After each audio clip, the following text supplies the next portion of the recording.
Good morning again. I'm a little loud. I believe we are ready to get started, and thank you so much for your patience. Honorable Matthew Samuda, Minister without portfolio in the Ministry of Economic Growth and Job Creation. His Worship Councillor Donovan Mitchell, Mayor of Mandeville. Michaela Rowe, Director and Representative this morning of the Chamber of Commerce and Industry.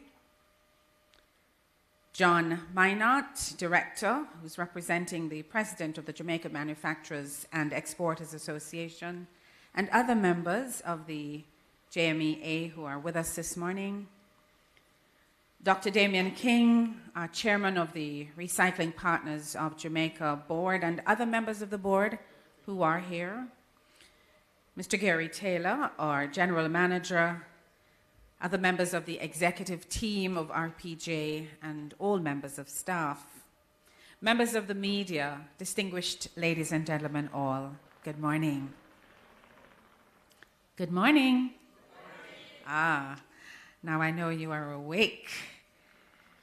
It is a lovely day today, and I'm happy to be here to share in this official opening of the Kingsland Recycling Depot. I got a little lost coming, but I managed, and I'm really delighted because this is something that is very dear to me, this whole business of recovering plastic bottles and taking care of our environment so that our children or grandchildren and our grandchildren's children will be able to enjoy much of what we enjoy today. It was just on Sunday that I had a little experience, which I will share with you later on, but it just made me feel very proud about the work that the Recycling Partners of Jamaica is actually doing. And when I looked again at your mission, I said, yes, we are getting somewhere in terms of just getting the cultural change, that shift that we need to have among all our people. And so as I greet you this morning, I want for us to get started with a prayer. And that prayer is our national anthem. So ladies and gentlemen, the national anthem of Jamaica.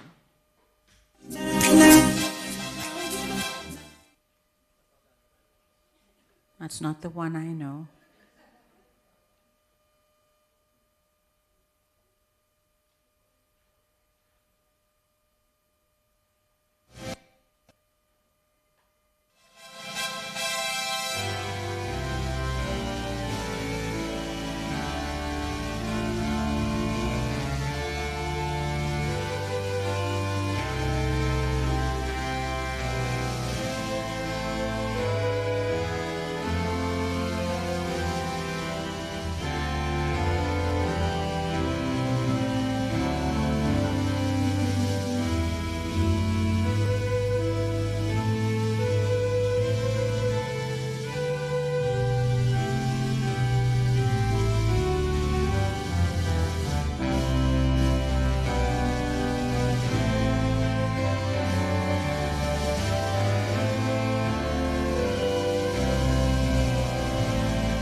Thank you so much. You may be seated. And so, ladies and gentlemen, this is another giant step that we're taking today in enhancing plastic waste management and environmental stewardship. As we work together for a cleaner, greener future, and as we work together to build a culture of recycling, let us celebrate what we have here today. The Kingsland Recycling Depot. Told there are 9 depots, and this new effort replaces another depot And as usual, it's up in very good time, within the time frame, and that's also important. At this time, ladies and gentlemen, it is my pleasure to introduce the Executive Chairman of Recycling Partners of Jamaica, Dr. Damian King. Dr. King is a renowned economist and thought leader with extensive experience in both academia and public policy. He's a passionate advocate for sustainable development and environmental stewardship with a clear vision for transforming Jamaica's recycling and waste management systems. Under his leadership, Recycling Partners of Jamaica has made remarkable strides in plastic waste recovery. And we're talking about 10 years of Recycling Partners of Jamaica. And the strides include having a collection in 2023 of 26% collection, which positioned RPJ among the top performers in the Western Hemisphere. I think that deserves a round of applause. Now, as they grow, they have an even bigger target. So for 2024, we're looking at 51%. And when I looked on the website, I noticed that for 2026, we're looking at 75%. So that's a tall order, but I know Dr. King believes and is working towards making this a reality. So all of these strides that have been made, they have positioned the organization as a key player in the country's green economy. Please join me, ladies and gentlemen, in welcoming Dr. Damian King as he shares highlights of RPJ's achievements and the importance of today's milestone. That is the official opening of the Kingsland Recycling Depot. Put your hands together for him as he comes. Thank you very much. The Honourable Matthew Samuda, Minister without portfolio in the Ministry of Economic Growth and Job Creation. General Manager of Recycling Partners of Jamaica, Mr. Gary Taylor, distinguished ladies and gentlemen.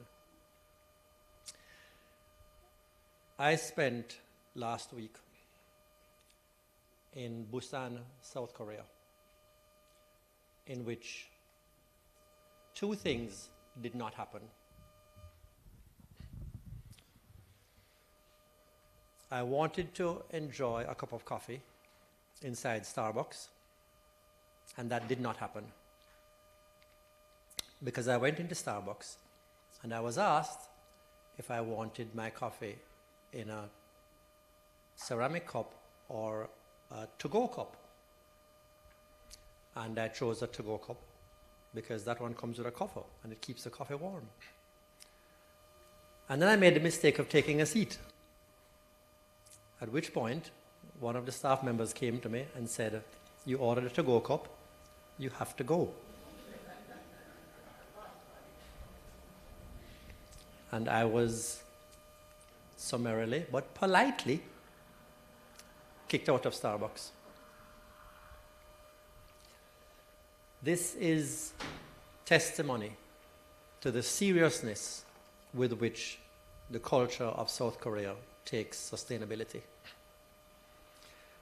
That if you don't need to waste the paper and waste the plastic, then you use a ceramic cup. So I ushered myself out without any animosity and some amount of respect.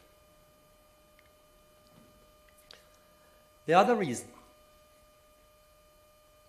the reason I was in South Korea and the thing that did not happen, the other thing that did not happen, is that I accompanied the Jamaican delegation to, oh, this is a long name, so let me see if I can get it right.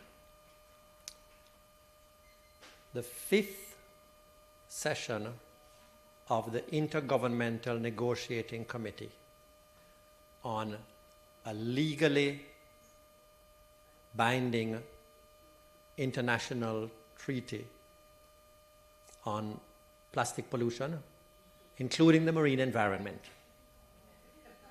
Like the official name of this thing was 23 words.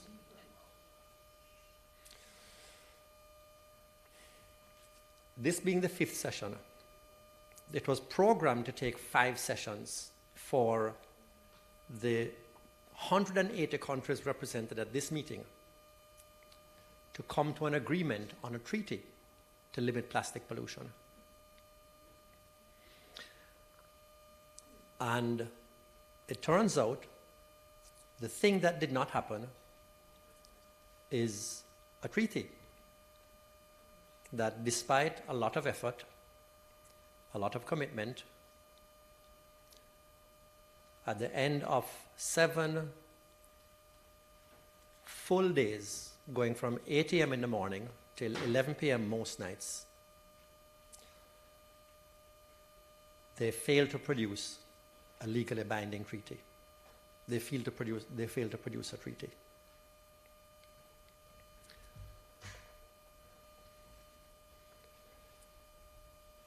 This has implications for Jamaica. You know, things can have implications whether they happen or don't happen. And what it means is that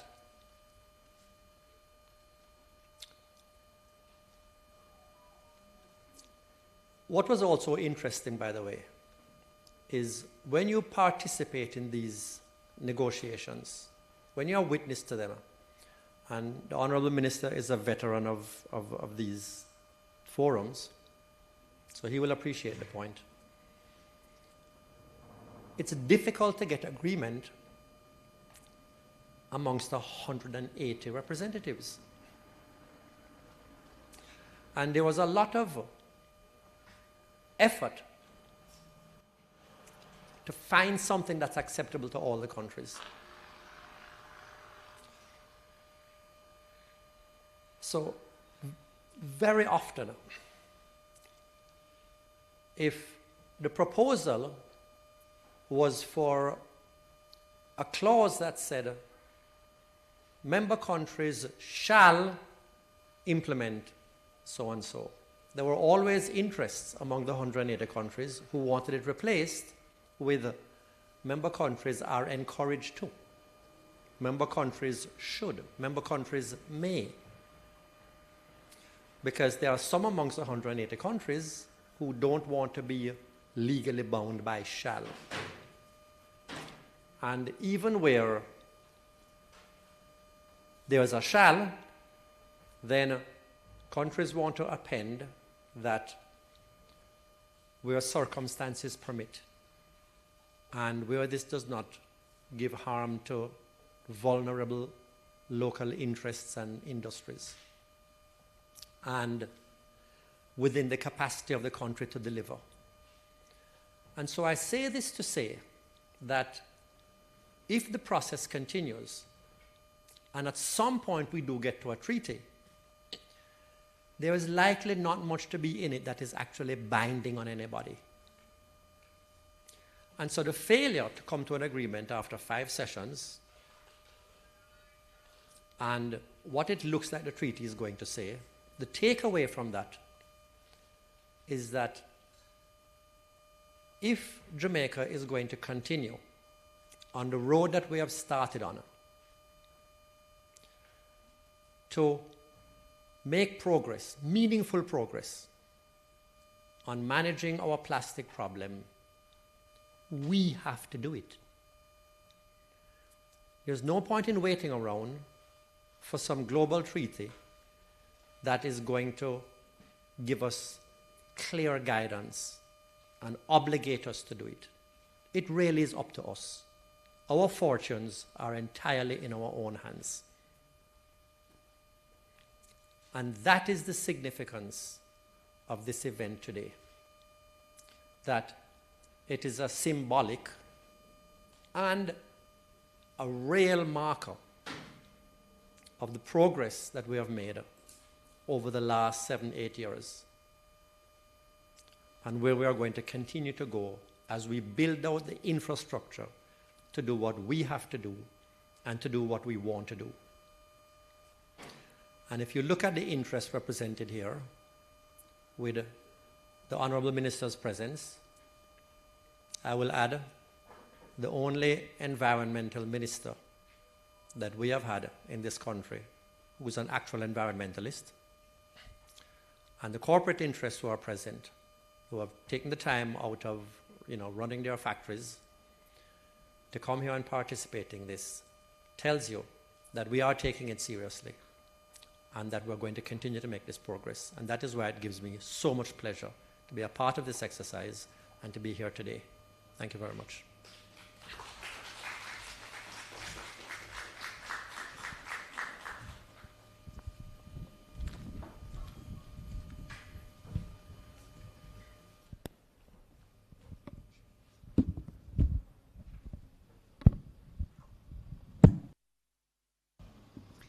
Thank you very much, Dr. King. And we hear you. Our fortunes are in our hands. Our hands, meaning all of us here in Jamaica. And the little man down in Albertown, or the lady over in Ferry Hill, or wherever it is we are, we all have a role to play, and together we can make that difference. I'd like to acknowledge Councillor Ryan Peart, who I believe is here representing the Mayor this morning, and Councillor Peart represents the Spur Tree Division. Councillor, you have a big role to play too. Okay? We used to talk about trash to cash, and I used to see in the 4-H Club movement where they would use all kinds of things that people would just throw away to make nice craft items, use a little fudge sticks to make little lamps, and they would use, little like tins, the cover of tins, to do all kinds of artwork and things. And I used to think, wow, this is nice. But I think more people are catching on. And I was telling you earlier on about my friend who has for the last couple of years been making this beautiful Christmas tree in her little community called Camrose in Hopeton in St. James. And this has been a labor of love for her, to do these beautiful Christmas trees out of plastic bottles. And every year the tree gets bigger. And I said to her this year, I have a whole heap of bottles, you want them? She said, hold on, keep them till January, because I have so many bottles right now that I'm just making more trees. And I thought, look at that. Started with one little Christmas tree out of plastic bottles, and she's very particular. She sits and she cuts them open and she does these little swirly things and she puts them on just like you'd have a Christmas tree with all these various limbs, but it's all plastic bottles. And then it's nicely lit, and the community comes together around this Christmas tree. And it's such a beautiful thing, trash to cash. So I just encourage us as we continue in whatever way we can in our own little corner. Each one, teach one. That's what my granny would say, right? And we continue this process as we work for a better future. We have some special remarks at this time, and I believe our director at the Manchester Chamber of Commerce, Michaela Rowe, is with us this morning. I'd like to invite her to come at this time to share with us. Partnership is so very important in this process. Please put your hands together for her.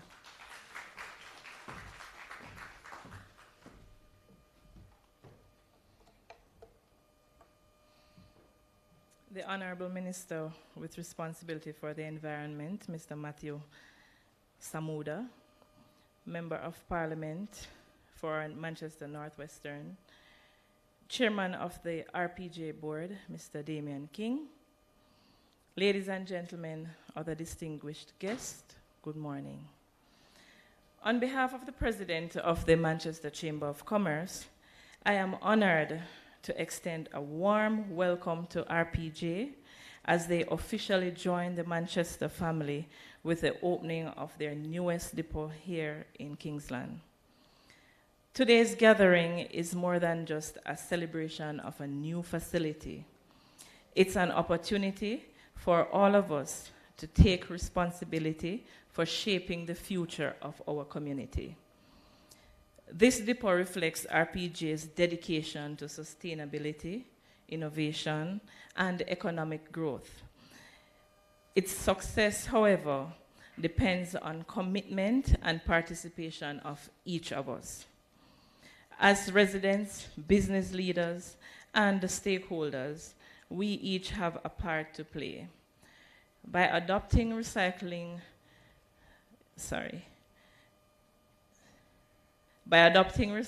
practices, reducing waste, and encouraging others to join in, we can make a real difference. Every bottle and container brought to this depot moves us closer to a healthier environment and a stronger economic for Manchester. We are thankful to RPJ for choosing Manchester as a hub for their impactful work, creating jobs, fostering environmental stewardship, and setting a standard for sustainable practices across Jamaica. This is a partnership between RPJ and our community, and together we can ensure its success. The Manchester Chamber of Commerce is committed to supporting RPJ in this endeavor and encourages every member of our community to join us in making Manchester a model of progress and sustainability. Let's not just celebrate this milestone, but actively contribute to the brighter future it promises. Thank you, and congratulations to you, RPJ, for this exciting new chapter. Let's make this a turning point for our community and our environment.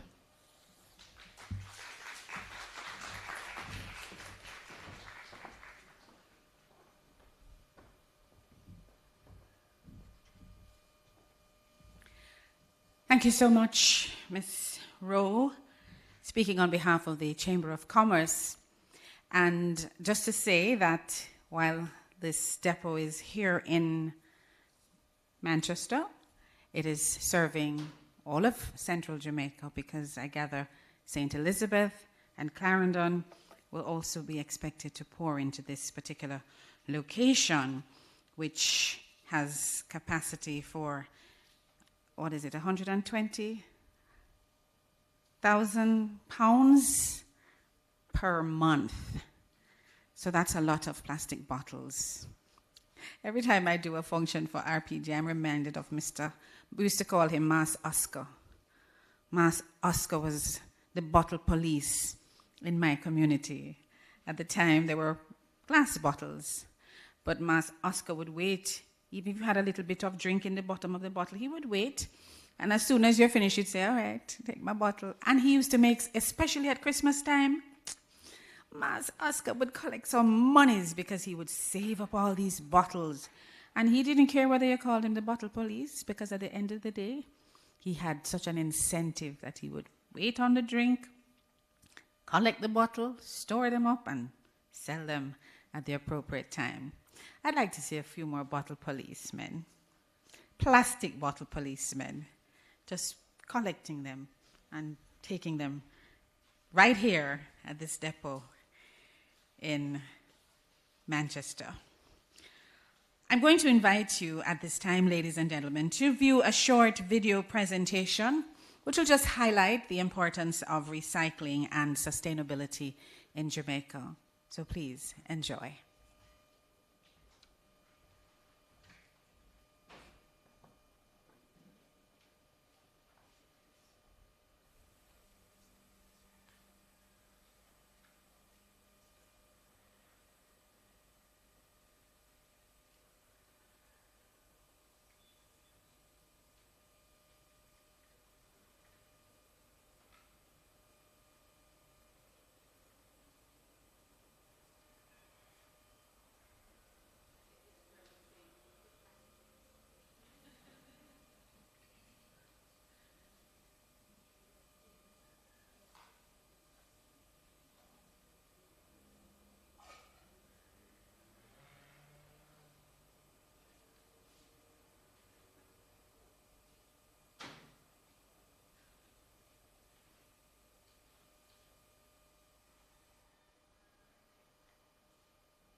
Okay, so that was more like pictorial highlights of the work of the RPG.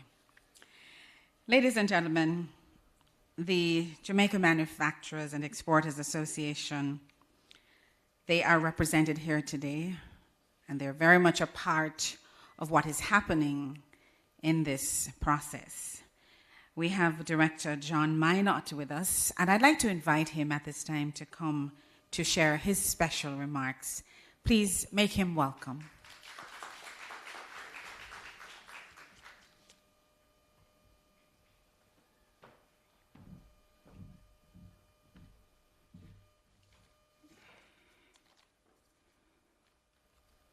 Madam Chairperson Marlene Stevenson,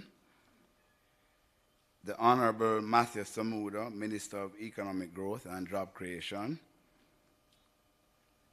Dr. Damian King, Executive Chairman of RPG, and by the way, Dr. King, we recently opened a coffee shop in Mandeville, and you are more than welcome to have a seat and drink, whether it's to go or ceramic. Distinguished guests, partners, management staff of the Recycling Partners of Jamaica, members of the media present, ladies and gentlemen, good morning. It is my honor to bring greetings and remarks on behalf of the Jamaica Manufacturers and Exporters of Association, the JMEA, at this momentous occasion, the official opening of the Kingsland Plastic Recycling Depot. The JMEA has long recognized the crucial role of sustainable practices in securing Jamaica's economic growth and environmental protection. Over the years, we have worked closely with various stakeholders, including recycling partners, to address one of the most pressing issues of our time, the management of plastic waste. As an organization that represents the backbone of Jamaica's manufacturing and exporting industries, the JMEA fully understands the environmental challenges posed by single-use plastics and their improper disposal. To mitigate these challenges, we have championed initiatives aimed at reducing plastic waste and promoting recycling as an essential part of sustainable industrial practices. We believe that partnerships between manufacturers, exporters, and the recycling sector are vital to achieving national goals for environmental protection. Our collaboration with recycling partners of Jamaica has supported public education efforts, facilitated conversations around policy development, and encouraged manufacturers to adopt environmentally friendly practices, including the use of recycled materials in their production processes. The opening of this Kingsland depot is testament to the tangible progress we can achieve when the public and private sectors unite. This facility not only provides a critical avenue for residents and businesses in the parish of Manchester to properly dispose of plastic waste, but also demonstrates the economic opportunities inherent in recycling. Through depots like this, plastic waste can be transformed from an environmental hazard into a valuable resource, creating jobs, reducing landfill volumes, and contributing to a cleaner Jamaica, something we must all strive to achieve. The JMEA reaffirms its commitment to working alongside RPG and all stakeholders to ensure that the initiatives like these are not just celebrated, but sustained and scaled right throughout Jamaica. I extend my heartfelt congratulations to RPG on this remarkable achievement. Together, let us continue to build a Jamaica where economic growth and environmental stewardship go hand in hand. I look forward to witnessing the positive impact this depot will have on our communities, industries, and our country. We truly welcome this initiative. Thank you very much.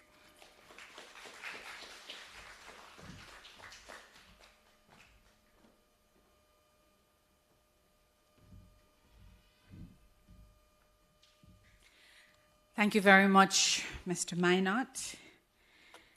And Last year, this time, I believe, December 2023, we were at Nago Head, and that was an exciting time that has made quite a significant impact. And since then, I'm told we've collected some 15 million pounds. That would equate to about 340 million bottles. And we've also exported some 13.5 million pounds. And that's a lot of bottles. I think I want to also commend the RPJ team on the fact that they're growing their schools program. Some 420 schools already on board. And I know, for example, Minister Samuda's constituency is actively getting ready to get more involved, and more of the schools in that whole St. Anne area are hoping to participate in this program. So, Mr. Taylor, you can think of, the near future where you will be having to add a couple of more schools, especially from the parish of St. Anne. And with over 3,500 vendors already registered in the program, quote unquote, bottle policemen, we're also hoping to grow that as well. So, well done, members of RPJ. Please take a bow. And as we move on in our program, it is my distinct pleasure to introduce our keynote speaker for today's event, the Honourable Matthew Samuda, Member of Parliament for North East St. Anne and Minister without Portfolio in the Ministry of Economic Growth and Job Creation. Minister Samuda holds responsibility for several critical areas, including water, environment, climate change, and the blue and green economies. His career in public service is marked by a deep commitment to environmental preservation, having played an instrumental role in the ban on single-use plastics and styrofoam in 2019. Before his current position, Minister Samuda made his mark on various leadership roles, including as president of Generation 2000 and as a member of several boards and committees. His expertise in marketing and his experience in both the public and private sectors further enhance his ability to champion Jamaica's sustainable future. Please join me, ladies and gentlemen, in welcoming the Honourable Matthew Samuda as he addresses us today on the importance of the Kingsland Recycling Depot and Jamaica's path towards a sustainable future. A round of applause as he comes.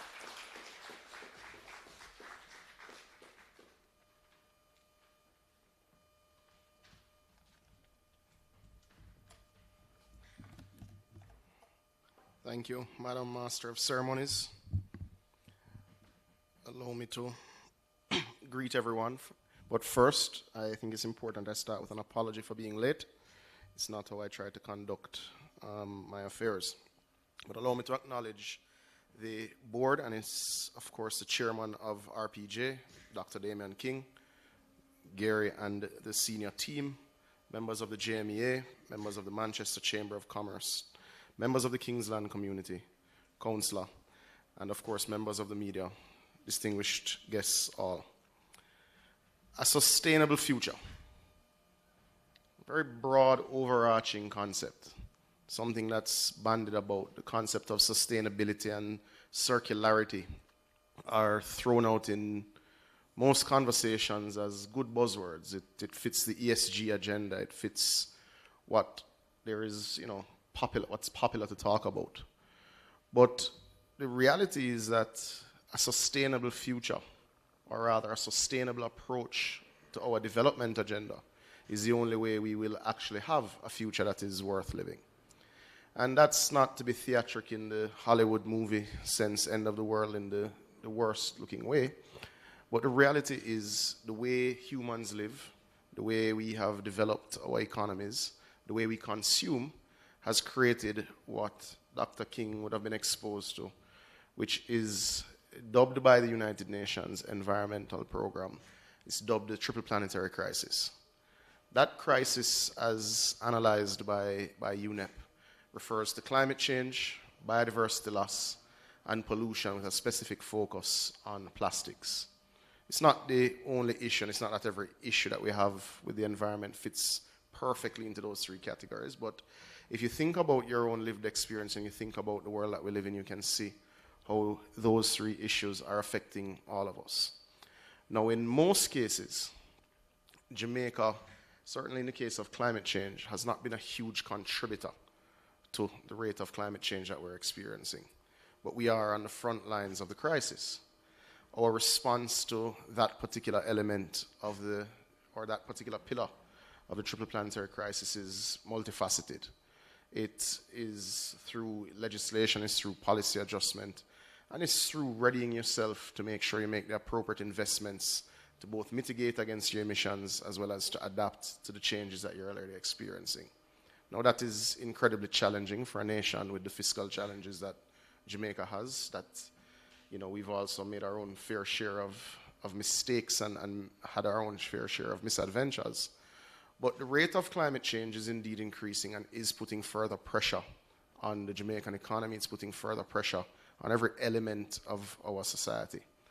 But Jamaica isn't sitting idly by. And I think it's important to set the context with climate change and re-anchor with plastics because the matters are closely linked.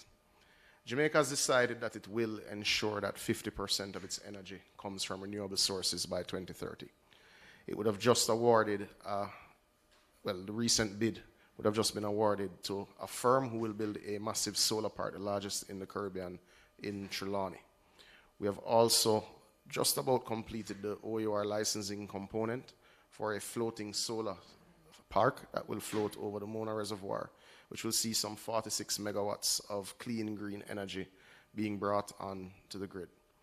Now, this is important because as a nation that's impacted by climate change, it is important that we lead frontally and that we take the moral high ground. But it's also critically important for a nation that pays sometimes 42, sometimes 44 cents a kilowatt hour for electricity, that we do find cleaner, greener, and cheaper sources of energy. Because the reality is Jamaica has been victim of geopolitics, and every time there's an incident in the Middle East and the oil price goes up, our people get a little poorer, our economy becomes a little less stable. But cheap energy, cheap green energy, there's a reason I'll mention that, and I'll come to it at the end of the presentation. This pillar of climate change is being addressed seriously by the government.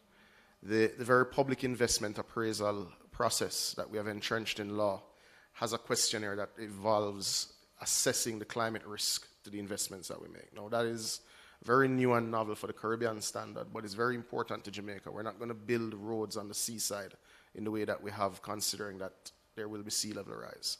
We will not build water systems that ignore the fact that with sea level rise, we're already experiencing saltwater intrusion in our wells. We will not sanction agricultural products without contemplating the deterioration of soil quality, etc. So our dollars raised by taxation and by revenue will be used properly based on the changing climate that you have.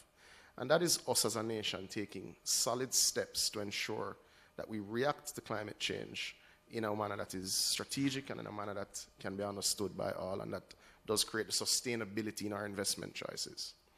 And I think as we look at the pollution issue, I won't go much into biodiversity loss today, but as we look at the pollution issue, that's how we have to apply our policy decisions, our investment decisions. And RPJ is a perfect example of that. RPJ, if I'm not mistaken, started in 2014. It was a primary partnership between the government of Jamaica and members of the JMEA in the plastics sector.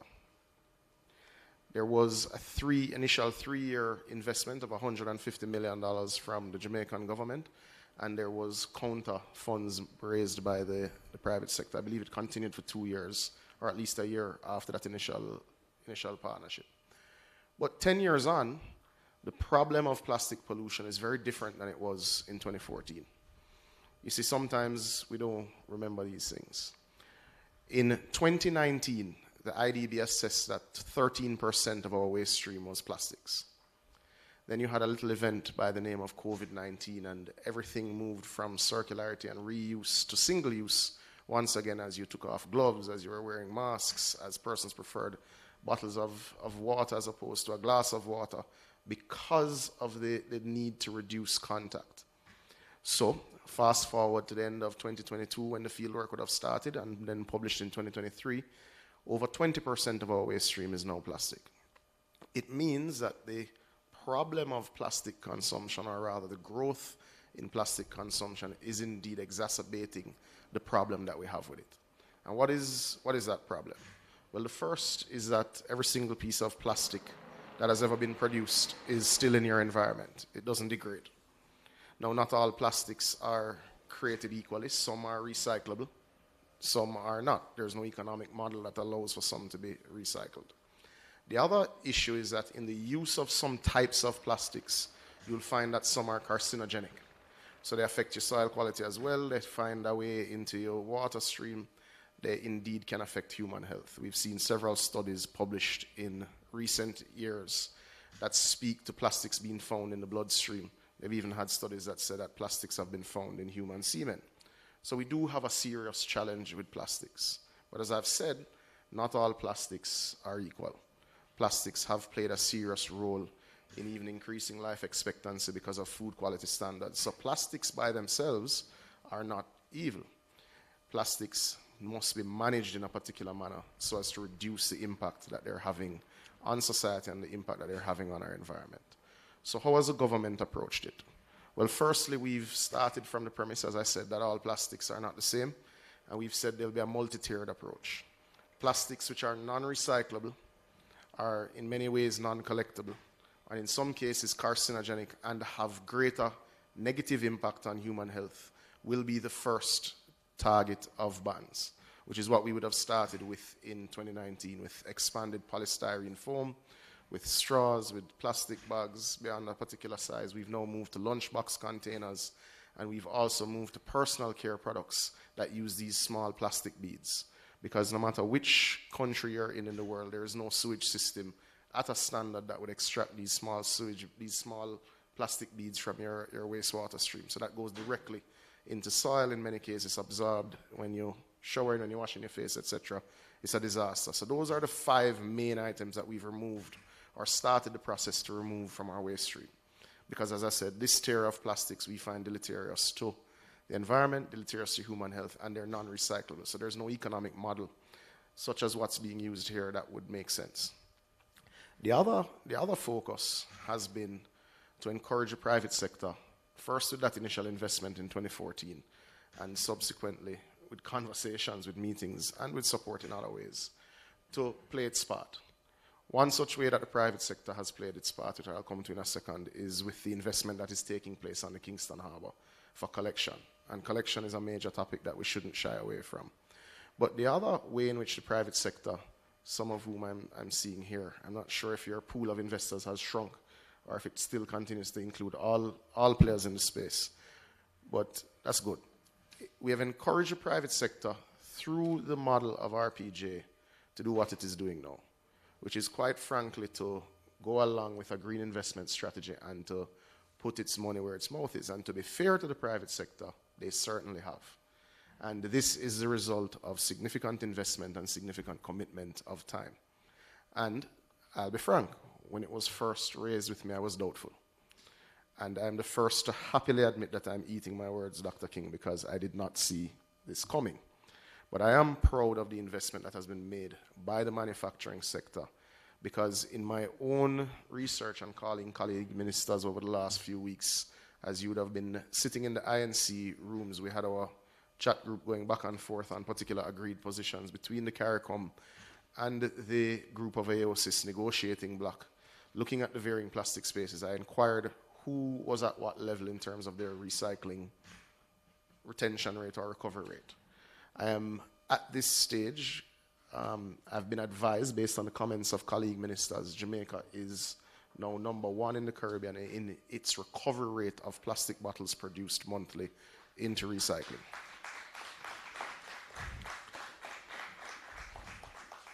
There is a bit of haze as to where we fall within the total LAC region, because you get one number when you ask one person, another number when you ask another person. But RPJ reaching to 42%, as I understand, Gary, is momentous and it is consequential and it matters. So Jamaica getting to the stage where 43 or 42 above 40% solidly. 43% of every bottle, of all the bottles produced each month, are now coming back into RPJ. It's a big deal. It's a big deal. Some of your economies in Northern Europe, far greater per capita GDP, are struggling between 60 and 70%. 70% is in many ways the gold standard and the ambition, because very few people achieve it. But I think with the model that is before us, with the commitment of the partners, with the support of the government, because as you get past 50%, it's going to get harder as you go into less populated spaces and the cost of collection gets higher. But as we get above 50% and all of those elements come together, I believe Jamaica can be the first nation in the Latin American and Caribbean region that does achieve this 70% goal of collection of plastics. And that's important because despite Dr. King's first diplomatic experience and the fact that we didn't leave with a treaty, there are extreme views on plastic from some nations. Nations that produce zero plastic and consume very little have very strong views around plastics. And the reality, as I've found, usually these treaties end with no one happy. So I don't expect Jamaica to be happy with its totality of the results that come from a treaty negotiation. But there is a move within the negotiation space that will limit the access to manufacturers globally to virgin plastic who cannot prove a certain recovery rate for their plastic production. That is an open conversation. That is something that I can tell you there is great support in CARICOM across the Council of Ministers for. What that number is remains to be seen, and how that's measured and how that's auditable. All of that has to be worked out in the details. And these treaties tend to be thousands of pages long. What most of us read is just the executive summary and move on. But all of that to say that it is actually incredibly important, the work that's being undertaken, and it deserves a round of applause. And I want to extend on behalf of the government congratulations so far to the team at RPJ. It's also a little nostalgic. For those who know the history of recycling in Jamaica, to see this machine as a depot, Dr. King, is quite interesting. I remember the first factory that I visited, which I believe was the second in Jamaica, with Darcy and Del Crooks. Their vertical balers, they had about 3 in a room this size, and that was the extent of the factory. So when you contemplate the capacity that's being built by recycling partners, it's come a long way, and it shows tangible investment being made in solving the problem. But what is the problem? Apart from the unsightly plastic bottle floating when you have a rain shower, which tends to be the image that we associate with it. The issue with plastic pollution is really our ability to dispose of it, ability to store it and to process it in a meaningful way. And that is the reality. Jamaica neither has the ability to collect it, the ability to store it, the ability to process it. So it means every time you make the decision to consume a plastic bottle, you make a decision knowing full well that there is a consequence. And the first time a serious effort has been made to deal with that consequence is indeed with the investment in RPJ, and that's why it's so important. But collection, from a political standpoint, the government is very happy with the collection taking place from RPJ's efforts and investments, because ultimately plastics are cheap and bulky, so they're expensive to collect. It's like trucking air. So every dollar invested in collecting and building these sorts of depots is actually a significant investment in our waste management challenge.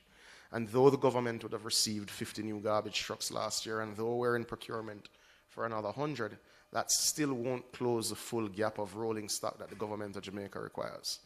The government will need upwards of 700 garbage trucks if it is to collect the waste we generate as a people. When we formed the government in 2016, we received 68 in working condition. We're now upwards of 300, and we're not borrowing to buy the rest. But it does mean that we have to look at our waste stream in a particular way. It means we have to encourage recycling efforts. We may have to legislate some parts of it. And the government has started from a policy perspective.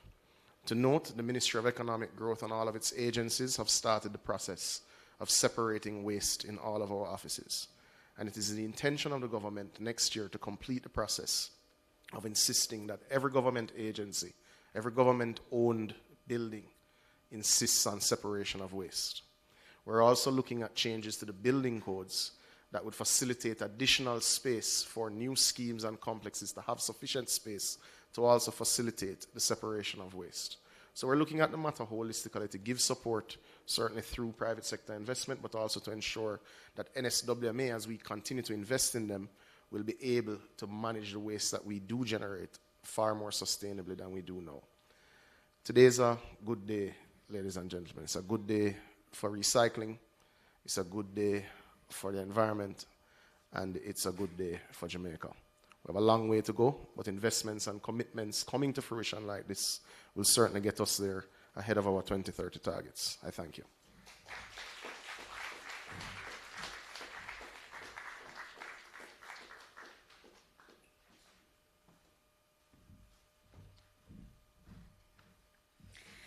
Thank you so much, Minister Samuda. And thank you for thanking all of the persons who are working assiduously to reaching some of those goals. We look forward to that Trelawney Solar Park and certainly to that floating solar park over the Hope Reservoir. I'm sure that's going to be an investment that will pay some very good dividends. Ladies and gentlemen, at this point, we are going to go to our vote of thanks before we do the ribbon cutting, because it just makes sense to get that aspect completed, and then we'll move across to do the honors and have our minister cut that ribbon. So at this time, allow me to invite Leon Dixon, Head of Operations, RPJ, to come at this time to do the vote of thanks. Give him a little clap, no man? He's part of the hard-working team. Come on, make some noise for him. Thank you, thank you, thank you. Oh, all right. On behalf of Recycling Partners of Jamaica, I extend sincere gratitude to everyone who has played a part in making the official opening of this Kingsland depot a reality. Special thank you to Honorable Matthew Samuda, Minister of Economic Growth and Job Creation, for honoring us with your presence today and delivering the keynote address. We deeply appreciate your message and unwavering commitment to safeguarding the nation from environmental threats. Also express our appreciation to Councillor Ryan Peart, representing the Mayor of Mandeville. Your presence highlights the municipal corporation's dedication to environmental stewardship in Manchester. I would also like to thank our Master of Ceremonies, Marlene Stevenson-Daly, for leading today's proceedings with her customary charm and grace. Special thanks to our chairman, Dr. Damian King, for his insightful address, which we have come to expect and admire. And that's insightful with an S, not a C, despite the rumors you might have heard what happened after he left South Korea. We are grateful to Michaela Rowe and John Minot, Michaela Rowe, Director of the Manchester Chamber of Commerce, and John Minot, Director at JMEA, for their special remarks. Your support and contribution are invaluable, and special thanks for Michaela Rowe for welcoming us to Manchester. Lastly, I want to thank the representatives of RPJ's Board of Directors, our partner companies, community representatives, and the rest of the RPJ team for your attendance and ongoing support. With your continued collaboration, we are making significant strides in reducing plastic waste, protecting our environment, and advancing the vision of a cleaner Jamaica. We look forward to your ongoing support as this depot creates a lasting positive impact on the Kingsland community and beyond. Thank you once again for your dedication to this important cause.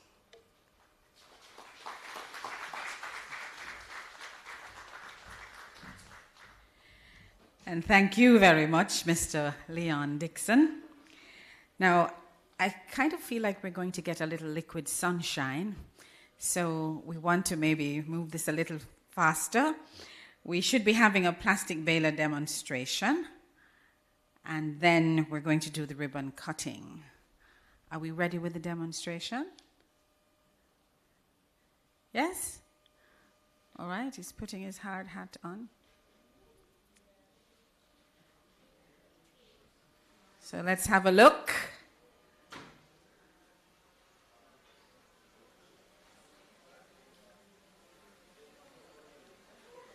Do we have to move?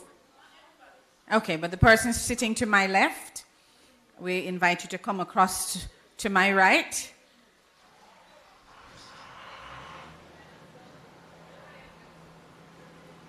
As we get a little demonstration of this plastic baler.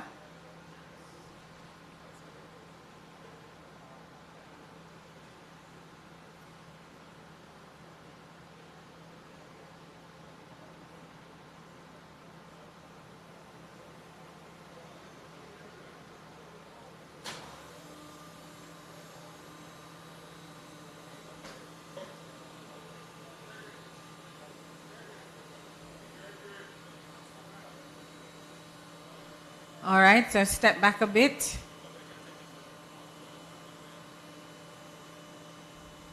Gregory, how does this thing work? I think we're ready. Are we ready? Yes? All right, let's go.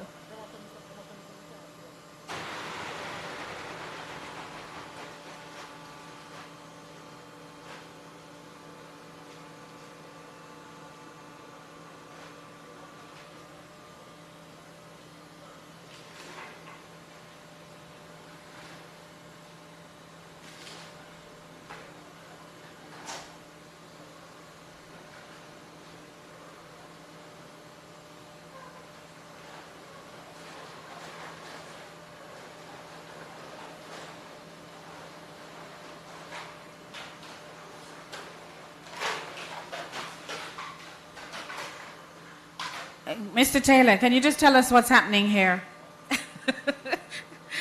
Come and help me.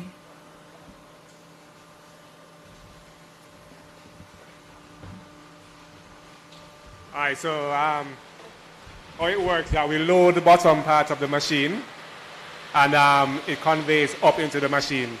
You see it falling out now because the baler is actually full. We wanted to pull it so we could actually demonstrate ejecting the bale. So that's why you would see the bottles falling out. So once it goes in, it compacts, and there's a sensor on the inside that tells you when it's full. And it goes up, comes back down, and then when that sensor now reaches a certain level, it shuts down the baler. So what's happening now is that they're about to eject the bale.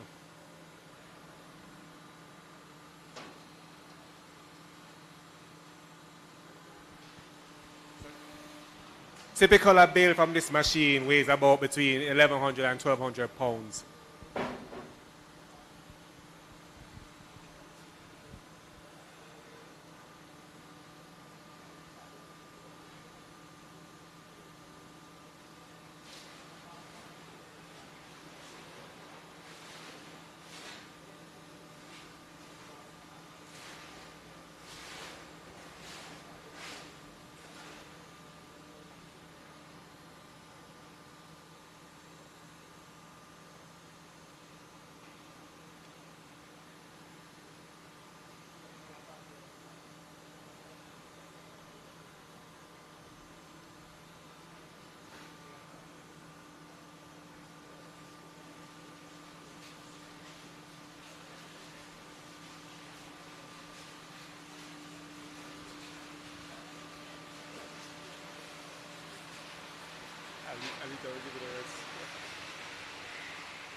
All right, so the process will continue until it's ejected.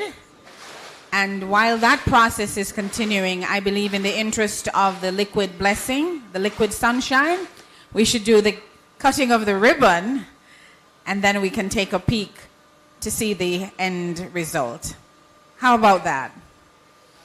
I'm going to invite Minister Samuda, Dr. King, our representative of the mayor, Councillor Ryan Peart, Mr. Minot, Ms. Rowe from the Chamber of Commerce, Mr. Taylor, and our board members from Pepsi and Wisynco to join us across the way for the cutting of the ribbon. So, Dr. King, I think while that is being done, we should go across.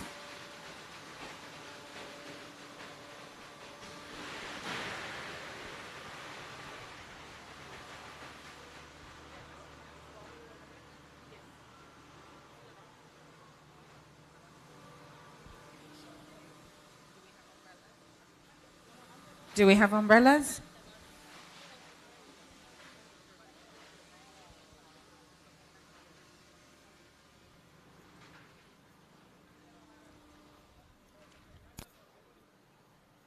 Our representative from Pepsi, our board members from Pepsi and Wisynco.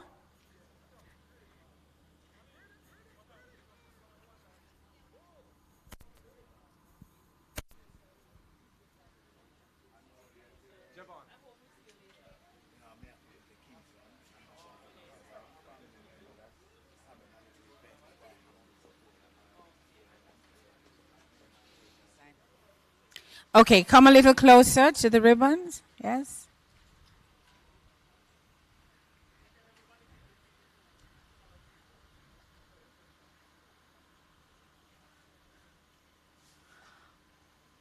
Photographers, do you like what you see? Yes? Looking good? All right, so after 3, where's the scissors? It's a big one. So after 3, Minister. 1, 2, 3. There you go. Thank you, thank you, thank you. And that's it. Our opening of this lovely depot, which we know will serve all 3 parishes, St. Elizabeth, Clarendon, Manchester, and will serve it well. A proud moment. And I note the smiles, yes.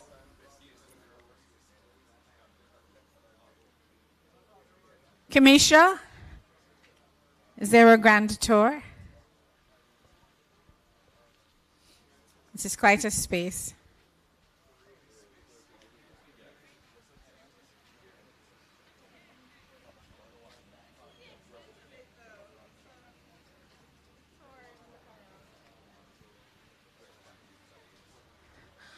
All right, so you can check out the end product at the Baylor when you get a chance. And of course, we will be having refreshments. And you're at liberty to enjoy at this time. Stay dry. Thank you so much for being here today. Let us continue to put plastic in its place and to do our individual part to make Jamaica a cleaner, greener society. Thank you. God bless you. And please be safe as you travel back to your respective destinations. God bless and Merry Christmas. It's around the corner.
Bless up.